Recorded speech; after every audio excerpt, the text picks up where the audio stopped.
You know, it's been a bumpy road. I'm not gonna lie. Like it's been bumpy. Between Kelly and I successfully wrapped up season 2 of the opt-in. Congratulations. Wonderful. Thank you. So excited and so proud of an incredible season that we hope will gift our audience, awareness, a light bulb moment, an opportunity to opt in. So we are immensely grateful.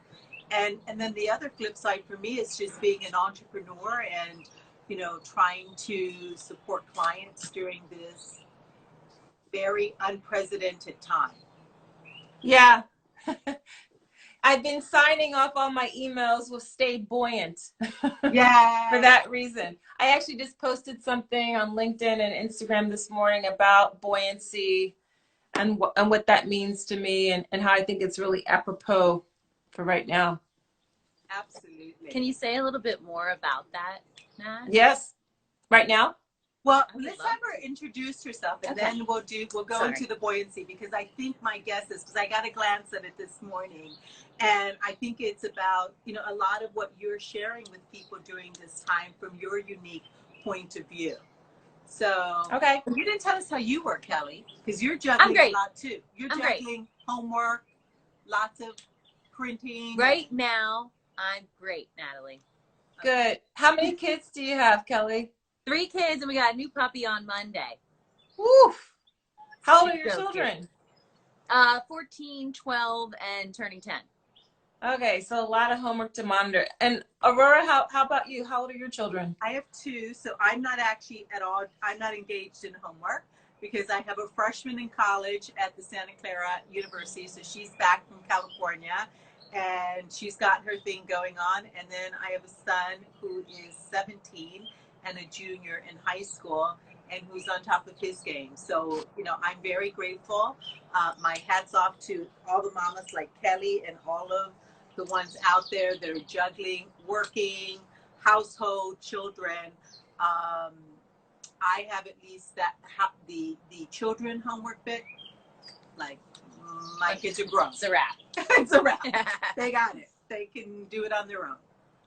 Well, I have a stepdaughter. We have one daughter, Sydney, who's 19 and is a freshman too.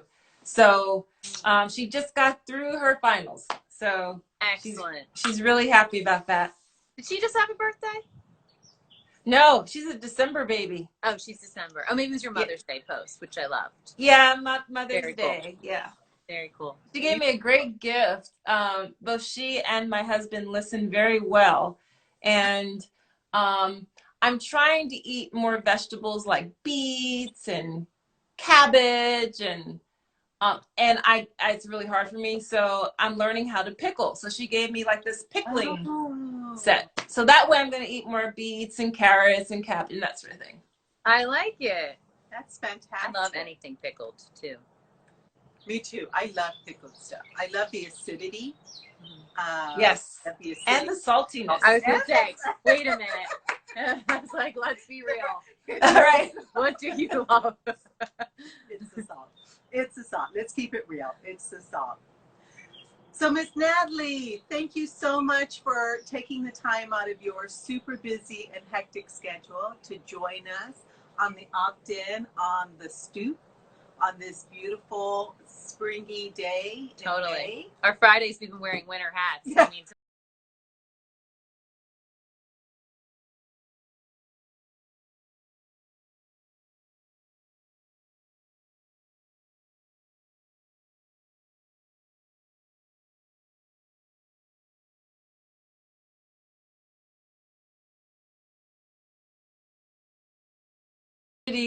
And strategic foresight in order to get to more transformative business results.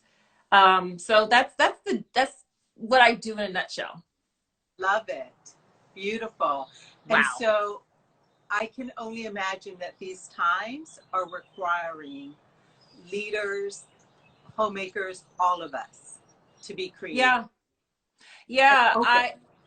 Yes, absolutely. I've been advising my clients, anyone who will listen on a webinar and anything I write, that these are really days designed for creativity. Days of uncertainty are designed for creativity. So creativity is not some woo-woo, frilly, secondary thought. It is the engine for innovation. And in times of complexity, we actually need complexity to navigate it. We can't use a straight line linear process, right? So I call it the chewing gum method. So just as if you're walking down the street and you step into a wad of chewing gum, the best way to remove the chewing gum is with some more chewing gum, right? The best way to navigate complexity is actually with complexity, and creativity is a complex system. And I define it as our ability to toggle between wonder and rigor to solve problems. That's how I like to think of it in its most basic and complex form. And the reason why that means, if we think about toggling between wonder and rigor, why that's a complex system is because it's actually a K-word. If I could geek out for a minute. Yes. Break it down for us. Creativity stems from chaos theory. So a lot of us have heard of the butterfly effect, that idea that the wings of a butterfly flapping in the Amazon jungle could actually have this cascading effect of chain reactions and cause a tsunami in Sri Lanka. So complex systems are self-organizing, they are adaptive, and they are emergent. And a gentleman named D. Hock, who is the first president of Visa, the credit card, Visa International, when he set out to lead this global organization based on the virtual exchange of currency, he said, I don't think I want to structure it with the traditional boxes and arrows org chart. I think, organizations are organisms. Yes. We have to figure out a way to mimic nature. And in nature, there's both chaos and order. And he put those two words together. He said, we need organizations that are chaotic. So I'll do the Cliff Notes version. Fast forward, a lot of my research, because there was a chapter of my life when I was a professor. I was a professor for 16 years. And a lot of my research was on improvisational organization. So this idea of creativity being our ability to toggle between wonder and rigor, you can see how it directly connects to this idea of a K-word, right? The wonder is the chaos, the rigor is the order, and chaos is not anarchy. Chaos is randomness, and order is not control. Order is a structure. So when I said creativity is not doing whatever you feel like, creativity isn't some woo-woo, pull it randomly out of your armpit.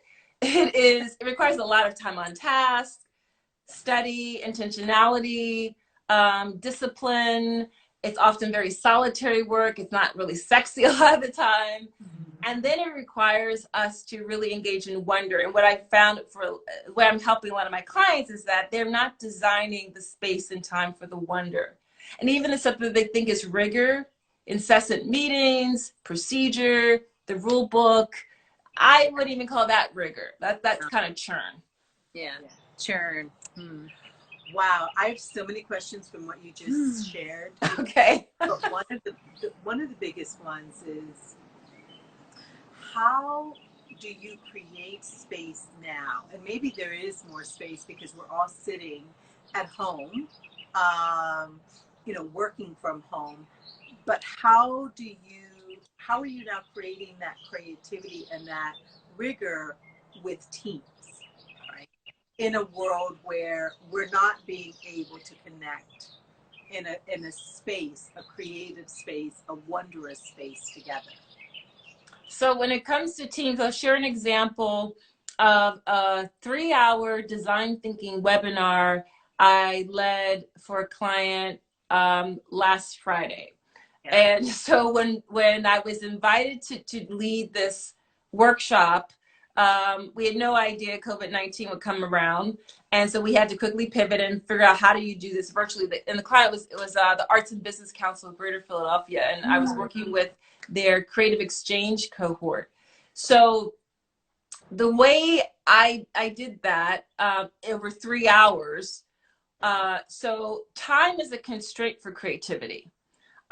Creativity loves constraints. Creativity loves constraints on time. It loves constraints on financial resources. It loves constraints on people talent. For example, I mentioned I grew up in Philly, a few minutes away from where I live now. I grew up in East Mount area. I now live in West Mount area. And if you're from Philly, you know the kind of the difference. East Mount area, we're a bit more proletariat. And I grew up in a duplex my parents owned. It was 2 apartments. I didn't have my own room until I was a sophomore in college. So I shared a bedroom, right? I shared a bedroom. Yes, I shared a bedroom with my sister until I left home for college. And even freshman year, I shared a room. But my mom she's an artist and she's a systems designer. She was incredible at making use and optimizing space. Like when I go back home and visit all the time now, and I look at, which is a completely different use of space now, but I look at the size, it's like incredible what she did with that space. But going back to that 3-hour design thinking workshop, this constraint of now we're not able to physically have this high touch. I use time incessantly. So we went back and forth between the use of Zoom has these breakout spaces for people to talk to each other, share images. I took them through a doodling exercise. I went completely analog. So we worked with a pen and pieces of paper. And at this stage of their work, they were really focused on persona development. Yeah. But for teams, we can still use technology to share ideas, to ask questions of each other, to do deep active listening. And in a platform like Zoom, I love the use of the breakout rooms. Yeah. I also designed in breaks and pauses, because one of the ways I define wonder is about pause. It's about awe, audacity, asking big blue sky what if questions. The rigor, as I've already said, is about time on task, discipline, price. So that's the time constraint. But what I loved so much was the way I saw the participants beginning to just ignore me and start to talk to each other and ask each other whenever we would go out of the breakout teams, come back together, and they were doing this awesome cross-fertilization, asking clarifying questions to each other, hearing ideas that were informing their own projects. So that's one example of how in this environment right now, we can really use creativity in terms of the way I'm defining it to connect with each other and to learn from each other. Yeah, that's beautiful. And then how have you used those sort of professional tools, Natalie, and in your work with clients? How do you see them applying to how you are navigating this unprecedented time at home with your family? What would you share for our audience, or some of the tools of how you've taken those professional tools and maybe apply them to your a few ways. So literally 30 minutes before we started this session, I did 2 things which I think are examples of me practicing when I preach. So I just wrote a book, which actually I wrote the book a while ago. It's being published next month. And Woo! Thank you. It's called The Creativity Leap. I got advanced copies of it last week. But anyway, so now, in the next phase of the work is to promote it and publicize it. So I've been invited to write different guest blog articles. So I was working on one today, and I do something called rigor sprints. So the way I wrote the book was not like sit down for days and hours and write. Like my brain doesn't work that way. I would be completely exhausted. But I would have word count goals, like 600 words I'm going to try to write today. But I would use what I call the baby food method and break it up even smaller. And I would write for 30 minutes, just put my phone on airplane mode, no music, door closed, heads down, and just write. And the best piece of advice I got about writing is that to not self-edit, which is easier said than done. Yeah. there's the negative mini me that will sit on my shoulder and say, no one wants to hear about that. That's already been said. That's silly. Why would you say it that way? But you know, you got to put that person aside, that part of your consciousness, and put on the person who says, wow, tell me more. That's so interesting.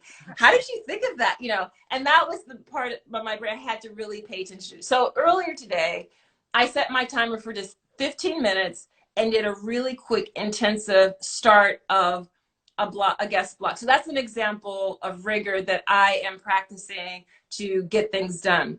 And then the other thing I did, which I mentioned briefly right before we started, was I took a walk. And in the walk, I'm really fortunate that we live, so Philly, as some of you may know, has 10x the amount of green space as Central Park. So whether you live in the hood or a Tony neighborhood, you have access to trails and creeks. And so we live across the street from a woods in West Mount Airy. And it's such a blessing because I can just look out my window, sit outside on the steps and just gaze and daydream. I take daydreaming breaks. So I will put my timer on for 5 minutes and just sit outside on the stoop and watch the clouds fly. But I took a short walk. We live on a long road, has a stoplight at the end, went down the stoplight and back. And for me, that does, no pun intended, wonders for relaxing my brain. So pauses, breaks. And one last example, I'm developing a course on creativity. It's going to be an online course on creativity. And one of the people I'm learning from, her name is Danielle Leslie. Shout out to Danielle Leslie. She's awesome. She was talking about creating these morning rituals. And so the morning ritual I've been able to practice now for 2.5 weeks is that it requires me to go to bed by 10 p.m., which was new to me. So I started going to sleep by 10 p.m. I've been waking up at 6 a.m. and not hitting snooze, which is really, really hard.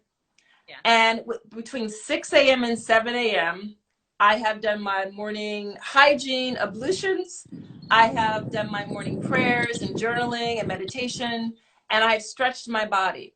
I danced since I was age 4, and as I age, I see it's more and more important that I stretch. And so I've committed to that. And, you know, the ritual is rigor.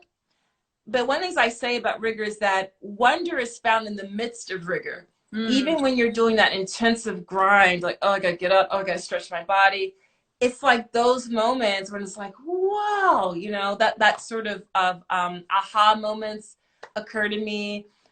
So the biggest takeaway for me about this new ritual in the time of COVID-19 is that it's a promise that I'm keeping to myself. Yes. And that's what feels better than anything else. Like I didn't hit snooze. I got up, and by 7 a.m., I'm drinking my first glass of water, and I am ready to, you know, meet the day.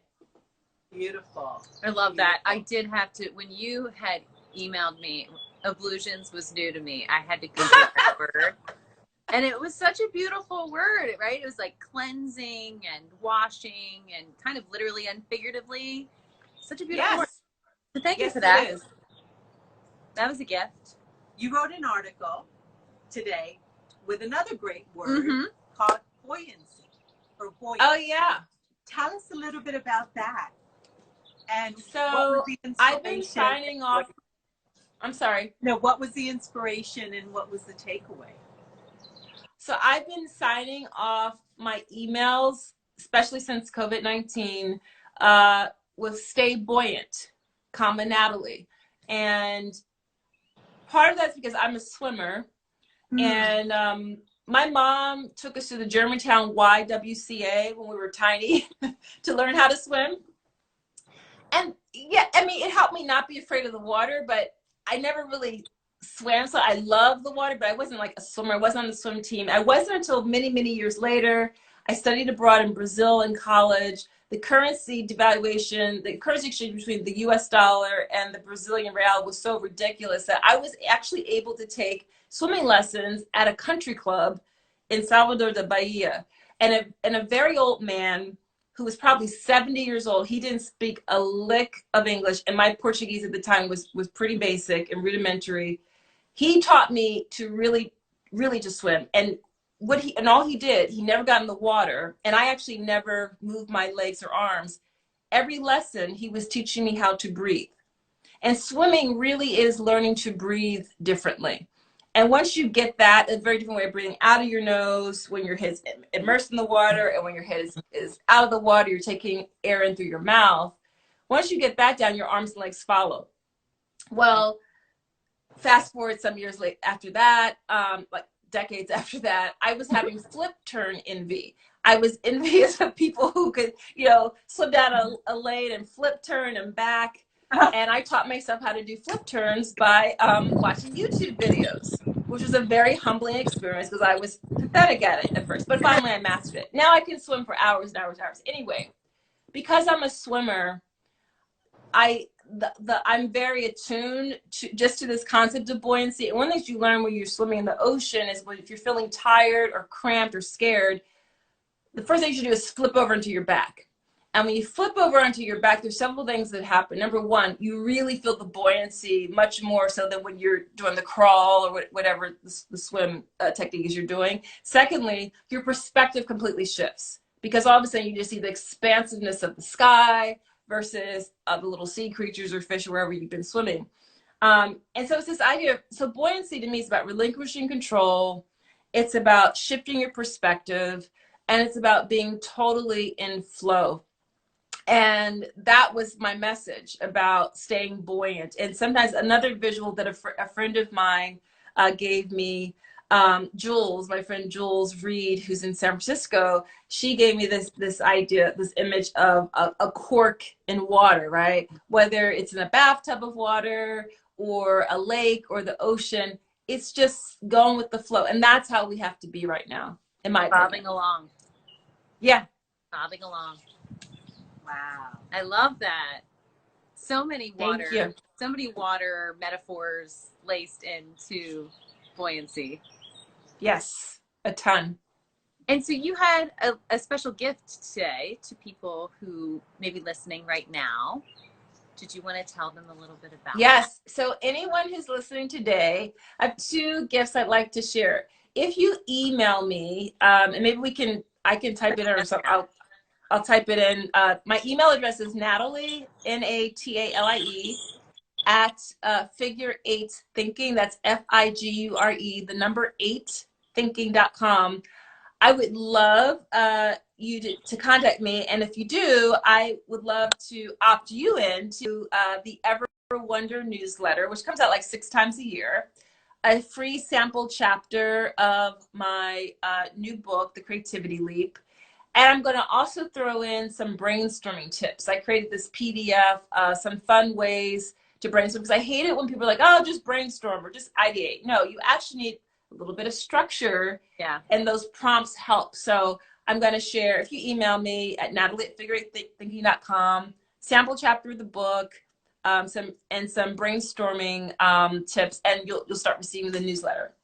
Yeah, I think you mentioned something about a Wonder Rigger checklist, and I personally am very excited about that. Yeah. I sorry, you're right. I switched between the brainstorming tips and the Wonder Rigger checklist. I will, yes. So scratch that. I'll send the Wonder Rigger checklist. I was really excited about that. Personally. So I'm sorry, say it again. I said I was really excited about that. It just sounded like, oh, I definitely want to check those boxes. That's what it sounded like. I will send that to anyone who emails me, and I'll send that to you guys. Thank you. Thank you. So you have shared so many beautiful tips with us, and thank you for the gifts that you've offered our audience tuning and listening in. If you had one message to share with, all of us sort of trying to find our creativity, vacillating between wonder, rigor, buoyancy, you're starting to daydream and then getting like brain paralysis of like just too many things, and I don't know where to start first. Mm-hmm. As we navigate these times, Natalie, that are there's no rule book, there's nothing, there's no clear direction. what would your creative wisdom share with us? I would share, well, two things. Stay buoyant, Mm-hmm. and redesign your relationship with time. And one of the ways to do that is to design a ritual for yourself. And here I'm gonna proffer this to everybody. Try to design a wonder ritual for yourself, whatever that means for you, and try to design a rigor ritual for yourself. So my wonder ritual that I commit to every day is 5 minutes of timed daydream. Time daydreaming. So I will make sure, and because I am a mighty daydreamer, like I could go on and on and on. So I have to use the timer so I like snap out of it and go back to what I need to go to. But that's one of my rituals for wonder. And because writing is a lot more of what I do now, one of my rituals for rigor are these writing sprints. It actually helps me to push the peanut up the hill to get the thing done. And I feel this nice small sense of accomplishment. Like I didn't write 5 pages, but I'm inching closer and closer. So I think it's really important for people to remember these don't have to be monumental, gigantic, huge rituals. They should be manageable. They should give you these small feelings of accomplishment. That's what will keep us going. So design a ritual for wonder and a ritual for rigor for yourself, and stick to it for at least 21 days so it becomes a habit. Love that. Love that. Miss Natalie, can you show everyone your book? And yes. The cover of your book and where they can find it, please. Thanks for asking. Yeah. It is here. It's called The Creativity Leap: Unleash Curiosity, Improvisation, and Intuition at Work. And that's out June 23rd, is that correct? That's the pub date. We're going to have an online book launch party on Instagram and Facebook. It's actually for sale right now on Amazon and on Barnes & Noble, so you can get an advanced copy. Awesome. I'm building a community of, right now I'm calling them creativity leapers. I might call them leapers. I don't know, but people who will be kind of ambassadors for the book. So if you're interested in joining me on that, I would so appreciate your help and your support. And one of the gifts will be a signed copy of the book from me. Again, email me to learn more about that. That's Natalie@figureeightthinking.com. And could you guys tell me one more time, how do I do the power button and the bottom button, or the top button? Okay, I want to do one more. Awesome. Thanks, guys. Natalie, thank you. We love you, Miss Natalie. Continued success. I love you too. Thank you. Love you. And can't wait for the book to come out. Forward can't wait to get our copy. I appreciate you giving me the time to share about it. Absolutely. We love you. Have a fabulous day. Thank you for joining us. Enjoy your Friday, everybody. Love you too. Bye. Bye.